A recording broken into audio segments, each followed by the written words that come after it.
जय श्री कृष्ण। साथियों, श्रीमद् भगवद गीता में मनुष्य के जीवन की प्रत्येक समस्या का समाधान मिलता है। भगवद गीता ऐसे प्रेरणादायक संदेशों का महासागर है जो जीवन से निराश मनुष्य को आशाओं से भर देती है। मित्रों, मुझे पूरा विश्वास है कि इस वीडियो को पूरा अंत तक देखने और शांत मन से इसकी बातों को सुनने और समझने के बाद न केवल आपके मन को असीम शांति का अनुभव होगा, बल्कि आपके विचारों में और जीवन में भी बहुत ही सकारात्मक बदलाव अवश्य आएंगे। मैं यह गारंटी के साथ कह सकता हूं कि जो कोई भी इस गीता सार को पूरा अंत तक सुनेगा और इसके ज्ञान को अपने जीवन में उतारेगा, उसे अपनी हर समस्या का, हर परेशानी का समाधान अवश्य मिलेगा। उसे वह सब कुछ मिलेगा जो वह पाना चाहता है। इसलिए इस भगवद गीता सार को आप हर रोज सुबह और रात में सोने से पहले अवश्य सुने। दोस्तों, श्रीमद् भगवद गीता में भगवान श्री कृष्ण कहते हैं, जो भी मनुष्य श्रद्धा से युक्त होकर और दोषों से रहित होकर इस गीता शास्त्र का अध्ययन, श्रवण और मनन करता है, वह सभी पापों से मुक्त होकर मेरे परम धाम को प्राप्त होता है।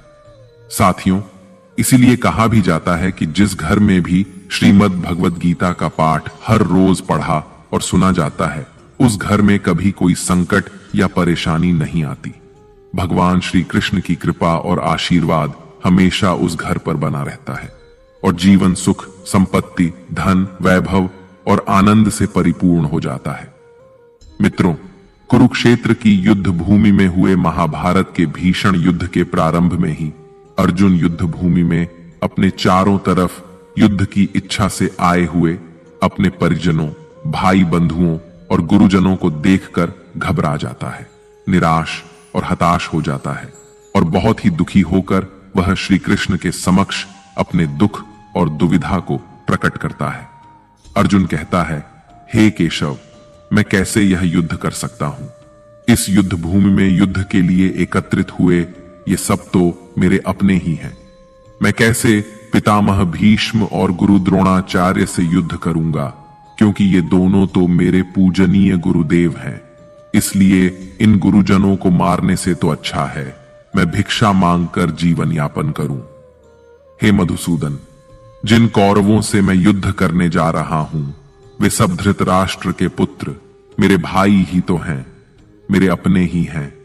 इन सबको मारने से तो अच्छा है कि मैं सन्यासी बन जाऊं।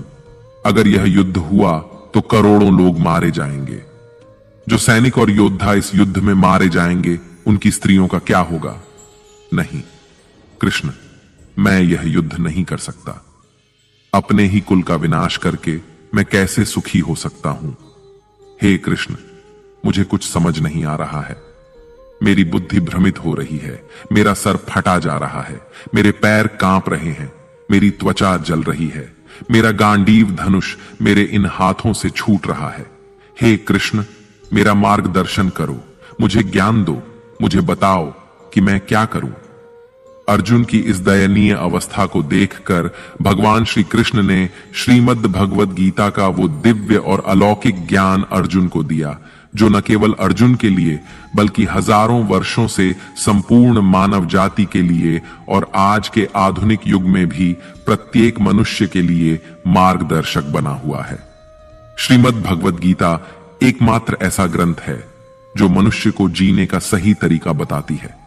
भगवद गीता जीवन में धर्म, कर्म और प्रेम का पाठ पढ़ाती है। इसलिए हमें नित्य प्रतिदिन श्रीमद् भगवद गीता का अध्ययन अवश्य करना चाहिए।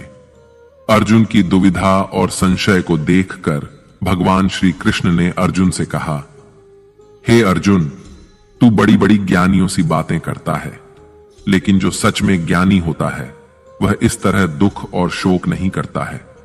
तेरे हाथ में कुछ है ही नहीं, तू चाहकर भी कुछ नियंत्रित नहीं कर सकता। जीवन और मरण तो प्रकृति की नियति है। ये सब लोग वास्तव में मेरे ही द्वारा मारे जाएंगे। तू तो सिर्फ एक निमित्त मात्र है। इसीलिए जो ज्ञानी होता है वह किसी के मरने पर रोता नहीं है। ज्ञानी जन न ही बीते हुए कल का शोक करते हैं और न ही आने वाले कल की चिंता करते हैं। इसीलिए जो होने वाला है